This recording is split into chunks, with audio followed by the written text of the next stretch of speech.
वीरप्पा नाम सुन के फ्लावर समझे क्या?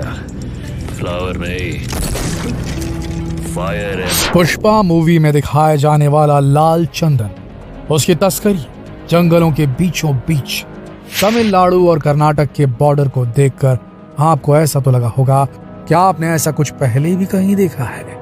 बिल्कुल आपने सही गेस किया।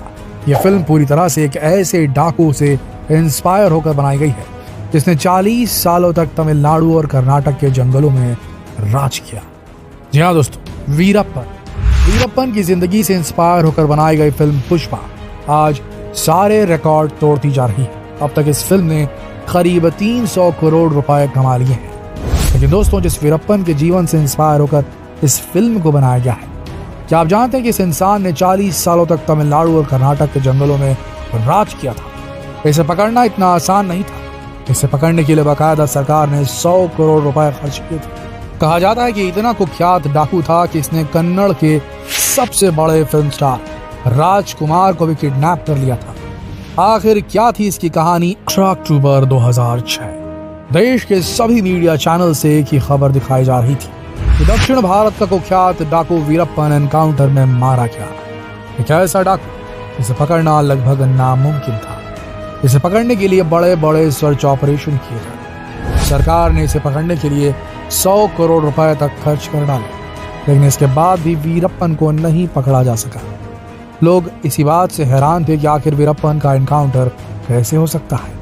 इस खबर पर किसी को भी यकीन नहीं था, लेकिन सच्चाई यही थी कि वीरप्पन का वाकई में एनकाउंटर हो चुका था।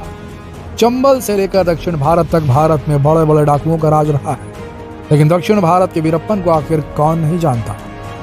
लंबे समय तक इसने जंगलों में राज किया। कहा जाता है कि जंगल उसका घर हुआ करता था। 38 राउंड की फायरिंग की, तब कहीं जाकर वीरप्पन को पकड़ा जा सका। डाकू बनने की इसकी कहानी तो वैसे 1962 से ही शुरू हो चुकी थी, जब ये सिर्फ 10 साल का था। 10 साल की उम्र में इसने एक तस्कर का कत्ल किया। उसी वक्त फॉरेस्ट विभाग के 3 अफसरों को भी इसने मार गिराया था। वीरप्पन के गांव वालों के मुताबिक वीरप्पन एक बहुत ही गरीब परिवार से ताल्लुक रखता था।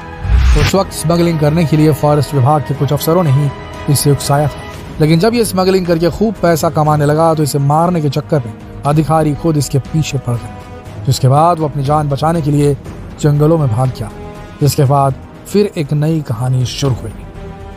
जंगलों में रहते रहते सिर्फ 17 साल की उम्र में इसने पहले हाथी को मारा, जिसके बाद से ये जंगलों में ही पला बढ़ा। जंगलों में रहकर इसने करीब 2000 हाथियों को मारा।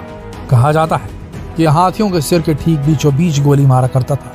हाथियों को मारकर ये उनके दांतों की स्मगलिंग किया करता था। इसके अलावा तमिलनाडु और कर्नाटक के जंगलों में पाए जाने वाले सबसे कीमती लाल चंदन के पेड़ों को काटकर उसकी लकड़ियों की स्मगलिंग करता था। जब कभी भी कर्नाटक की पुलिस इसे पकड़ने के लिए जाती थी तो यह भागकर तमिलनाडु बॉर्डर को क्रॉस कर लेता था। इसके बाद पुलिस वाले बॉर्डर के नियमों को मानते हुए बॉर्डर क्रॉस नहीं कर पाते थे। बिल्कुल इसी तरह यह तमिलनाडु पुलिस के साथ भी करता था। लंबे समय तक जंगलों में रहकर इसने यही काम किया, लेकिन इसी बीच अगर कोई इसके खिलाफ जाता या कोई इसे पकड़ने की कोशिश करता तो ये उसे सीधा मौत के घाट उतार दिया करता था। अब तक इसने करीब 184 लोगों को मौत के घाट उतार दिया था। पैसों के लिए बड़े बड़े व्यापारियों का अपहरण करता, फिर उनके परिवार वालों से फिरौती मांगता था। लेकिन इन सब के अलावा कहा जाता है कि वीरप्पन को नाम कमाने का बहुत शौक था, जो चाहता था कि देश का बच्चा बच्चा उसे जाने। इसीलिए उसने एक बार रजनीकांत जैसे बड़े सुपरस्टार को भी किडनैप करने का प्लान बनाया, लेकिन वो इस प्लान में कामयाब नहीं हो सका। लेकिन फिर 1997 में इसी जंगल में एक इंसान की आंख, कान पर पट्टी बांधकर उसे घसीटते हुए इन जंगलों में लाया गया। उस व्यक्ति का नाम था राजकुमार, जो कन्नड़ फिल्मों के एक बहुत बड़े सुपरस्टार थे। जैसे ये खबर बड़े बड़े न्यूज चैनलों को लगी कि कन्नड़ फिल्म के मशहूर एक्टर राजकुमार का अपहरण वीरप्पन के द्वारा कर लिया गया, तो लोगों में हड़कंप मच गया। लोग अब वीरप्पन का नाम जानने लगे थे। वीरप्पन की दहशत फैलती जा रही थी। राजकुमार को छोड़ने की एवज में उसने 50 करोड़ रुपए की डिमांड रखी। उसे पकड़ने के लिए स्पेशल टास्क फोर्स बनाई। लंबे समय तक सर्च ऑपरेशन चलता रहा, लेकिन वीरप्पन किसी के हाथ नहीं आया, क्योंकि जिस जंगल में वीरप्पन रहता था उस जंगल को उससे बेहतर और कोई नहीं जानता था। लेकिन वीरप्पन यहाँ पर नहीं रुका। सन 2002 में उसने कर्नाटक के लिए एक मिनिस्टर नागप्पा को किडनैप कर लिया। मांग पूरी न होने पर वीरप्पन ने उन्हें मार दिया। इस समय वीरप्पन की दहशत इतनी ज्यादा बढ़ चुकी थी कि उसे पकड़ने के लिए सरकार अपने आप को लाचार महसूस कर रही थी।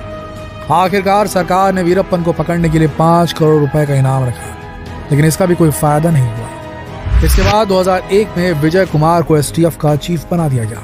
विजय कुमार को एसटीएफ का चीफ बनाने के पीछे तमिलनाडु की पूर्व मुख्यमंत्री जयललिता का हाथ था। जैसे ही विजय कुमार ने एसटीएफ की कमान संभाली, उन्होंने वीरप्पन की सारी जानकारियां इकट्ठा करना शुरू कर दिया। लेकिन विजय कुमार भी जान चुके थे कि वीरप्पन को पकड़ना इतना आसान नहीं। उसे पकड़ने के लिए एक बेहतरीन प्लानिंग की जरूरत थी। इसके लिए विजय कुमार ने एक तरकीब लगाई। उन्होंने वीरप्पन की गैंग में अपने आदमियों को घुसाने की कोशिश की और वो कामयाब भी हो गए। उनके बहुत सारे आदमी वीरप्पन की गैंग में शामिल हो चुके थे। सबसे हैरत की बात यह है कि पत्तों के चरमराने से जानवरों की आवाज को पहचान लेने वाला वीरप्पन ये नहीं पकड़ पाया कि उसके गैंग में विजय के आदमी घुस चुके थे।